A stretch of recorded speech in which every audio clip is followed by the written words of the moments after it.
मला या व्याख्यानाला या ठिकाणी बोलवलं म्हणून मी पुनश्च एक वार संयोजकांचे आभार मानतो। जाता जाता सर्व शिक्षकांना माझी विनंती आहे की सर, हा काळ जो आहे तो फार महत्वाचा आहे। मी तुम्हाला सांगण्या इतपत मोठा नाही, तुम्ही फार मोठे व्यक्तिमत्व आहात, माझे गुरुजन आहात। तर पुढच्या वेळेस मला संधी दिली तर मी येण्यास फक्त मला अगोदर सांगा, जेणेकरून मी जास्त तयारी करेन।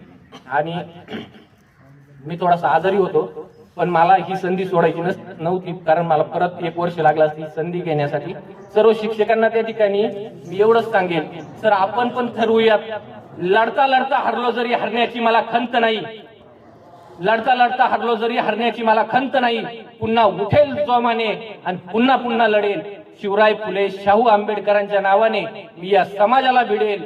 शांत आता बसणार नाही, काम आता करत राहील आणि शरीरामध्ये शेवटचा श्वास असेपर्यंत मी फक्त माझ्या विद्यार्थ्यांसाठी लढत राहील, मी फक्त माझ्या विद्यार्थ्यांसाठी लढत राहील।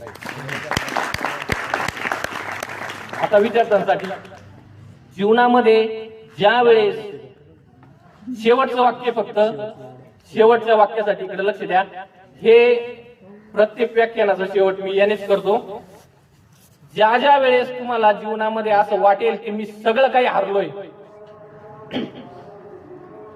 सगळं काही संपलंय, मी संपलोय आता, आणि मनामध्ये वाईट विचार येतील, सगळं संपल्यासारखं वाटेल, रात्री घराच्या बाहेर निघा,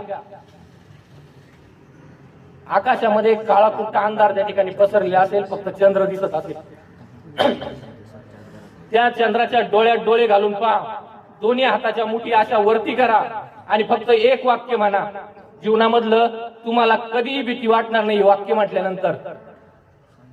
ते वाक्य असं आहे, मी प्रत्येक वादळ पेलीन, मी प्रत्येक वादळ पेलीन, माझ्यात आत्मविश्वास आहे, माझ्या पायाशी जमीन आणि माझ्या पाठीशी आकाश आहे, या मातीमध्ये पाय घट्ट रोवून मी सह्याद्री सारखा ताट आहे।